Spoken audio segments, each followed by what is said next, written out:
Alrighty guys, I've ridden a lot of motorcycles in my time, and you guys know that I say that they're kind of like dogs. They're all good boys and fun in their own way. However, much like dogs, they start to tell you a little bit about their owners as well. So today, we're gonna find out what your bike says about you.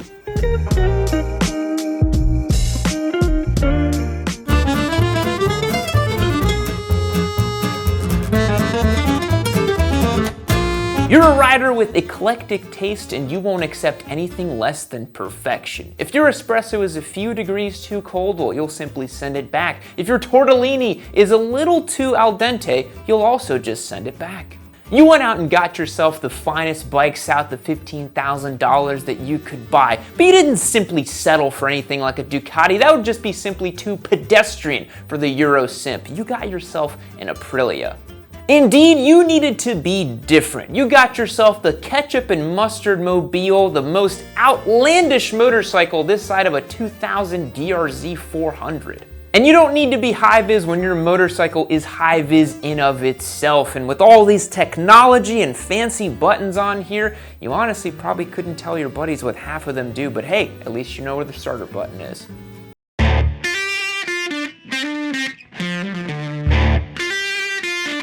The Rebel is for the sport bike rider who wants their naked bike packaged up like a cruiser so that they can't take it to the track and so that the party stops at 8,000 RPM just when things are getting fun. Because you are on a motorcycle, you know? They're dangerous. Wouldn't want you to have too much fun out there. The Rebel 1100 here is for the person who watches Sons of Anarchy for the love scenes and the character drama, not to watch Charlie Hunnam beat people up and ride off into the sunset. The patches on the Rebel Rider's jacket are from their insurance company's Platinum membership and Perfect Payment Club. They've also got a pin on there from their perfect performance at the MSF class. And by the way, everything I'm saying about the Rebel 1100 here, if you're on a Vulcan, ×2.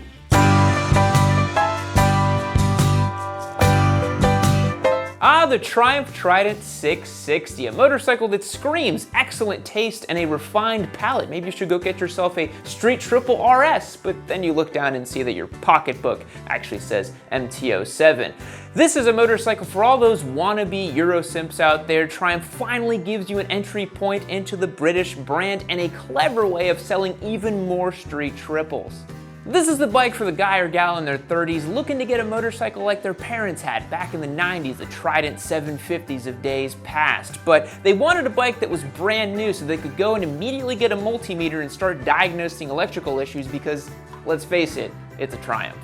If you're looking at picking up one of these motorcycles, chances are you've got a sensible vehicle to chauffeur your kids around, maybe a minivan with optional airbags that drop down on the windows, but you wanted something to keep you feeling young. Maybe you wanted to get yourself a Bonneville and live that classic bike lifestyle, but someone online told you that those bikes are definitely going to get you accosted by old guys at the gas station. So you thought to yourself the Trident's gonna be a safe bet, but in reality, it's the Triumph badge that's drawn all those boomers to you like moths to a flame. And then you'll be sure to hear some dusty old voice coming up from behind you and telling you they sure didn't make them like that back in my day. If you own a hyper-naked motorcycle, you probably think you're pretty cool. You've got a super bike, power, and a comfy package, but ZH2 would like a word with you. This bike rocks up like the Kool-Aid man if the Kool-Aid he was delivering was a new mix of Monster Energy drink and cocaine. You're not happy enough with 180 horsepower. No, that is not enough to excite your naughty bits. You must have a supercharger fluttering underneath you louder than a flock of canaries in a blender. You are speed incarnate, and as long as you don't actually want to go that fast, who needs aero when you can stop every 5.0 Mustang, Charger, or Porsche from a stoplight to stoplight? Or maybe you're just really bad at clutching up wheelies and need a bike that'll just do it for you. Bonus points if you have a full Brock system waking your neighbors up every morning and announcing your arrival before you're even in visual range. Stupid fast, brother. Now, if you want to know what these bikes could be saying about you, well, they're going to say that you're one lucky son of a gun because the past 4 bikes we just featured, you could win over on yammynoob.co. That's right, the past 4 bikes we just featured, you could actually win over on our website. Hit the link down below and learn how you can get entered to win for free on yammynoob.co or on yammynoobmerch.com. Additionally, we're going to be up in Fort Worth this weekend at the Get On Moto Fest powered by Revzilla and Co-Moto. If you want to come hang out with us and get your forehead autographed by yours truly, hit us up over there and get yourself a ticket down below as well.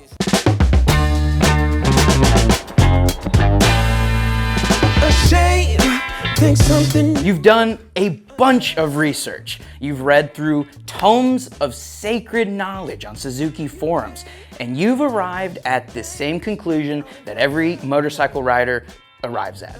The Suzuki SV650 is the answer to every question. It's the perfect street bike. It's the perfect track bike. It will save your marriage. It can do your taxes. The only question left to ask is, does the Gladius count?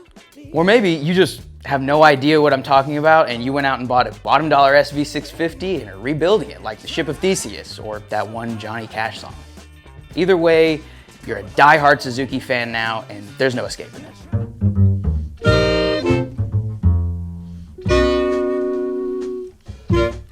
Ah, so you want to be a Harley pirate, but you're worried about what your friends on GSs will think about you. You're probably a dentist that puts a few miles on your bike every few months, but you got a BMW Motorrad jacket and hat, and you're wearing those when you drive to the office in your M5, aren't you? When you go out for a ride, you're probably decked out head to toe in BMW gear and rocking a Schuberth helmet with a communicator from 2005 because you haven't heard the good word about Cardos. Also, why is your bike completely stock? Oh, that's right, BMW customized it for you. I forgot. Did they give you the bobber package, the bagger package, or the midlife crisis package? Which one of those comes with cruise control, and which one comes with the cup holder? Oh wait, the cup holder's a $1,500 extra because it was machined out of aerospace-grade aluminum, and it has the BMW logo stamped on it.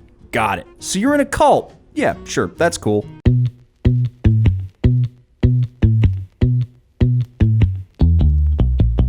You know, we make fun of Harley riders and BMW boys for dragging their motorcycle through the parts catalog, but damn if KTM riders don't need to turn everything orange. I mean, you do realize the power parts don't actually increase the horsepower, right? No, that's just KTM's way of saying, we sold you a motorcycle that doesn't have all the things that it should have on it, so we could upcharge you for it later. But hey, at least it's ready to race, right? But are you? No, of course not. You bought yourself a $12,000 Supermoto so that you could commute on it. But hey, I bet you have a great relationship with your dealership. I mean, hey, when did your clutch slave cylinder break? Or why is your countershaft seal leaking? Or speaking of leaks, why is your brake reservoir leaking? Bro, this bike's brand new and it already has more leaks than a 1984 Harley Sportster. What the hell's going on over in Austria? But hey, at least you kept the manual, right? Well, one of these days you'll be able to take this motorcycle out for a nice long ride or loop it in a parking lot trying to learn how to wheelie.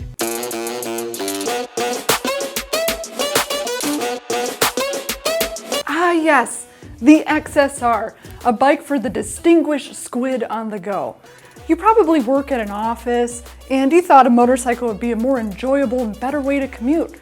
But you don't want to be that guy showing up on a clapped out Gixxer 750. You're a squid. Don't try to hide it. I've seen your rear tire and that thing is spent like a 2000 Geo Metro.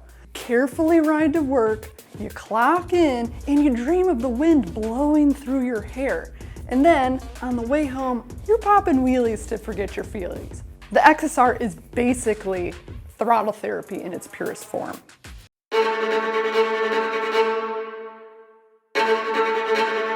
Ah, you're a real glutton for punishment, aren't you? You could have gotten yourself a ZX6 or an R6, took off the lights, and basically been done, but no, not you. You had to get yourself a bike with a little bit something extra, a little bit cooler, a little bit more unique. Well, I'll tell you what, this bike's aftermarket is drying up faster than Daytona owners' tears on the racetrack at this point.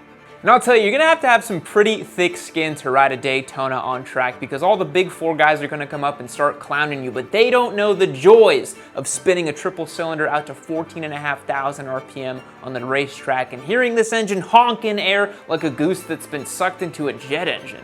And just a piece of advice, go ahead and get yourself a second Daytona. Why? Well, while the engine might be unkillable, the rest of the bike leaves a little bit to be desired, and you're gonna wanna have those sweet, rare parts that you can only get from a replacement Daytona.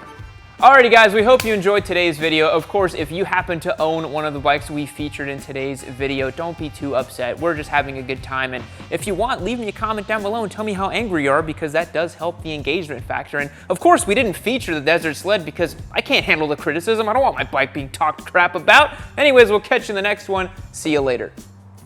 Keep watching Yummy Noob. Keep watching Yummy Noob. Keep watching Yummy Noob. Keep watching Yummy Noob. Keep watching Yummy Noob. Keep watching Yummy Noob. Keep watching Yummy Noob. Keep watching Yummy Noob.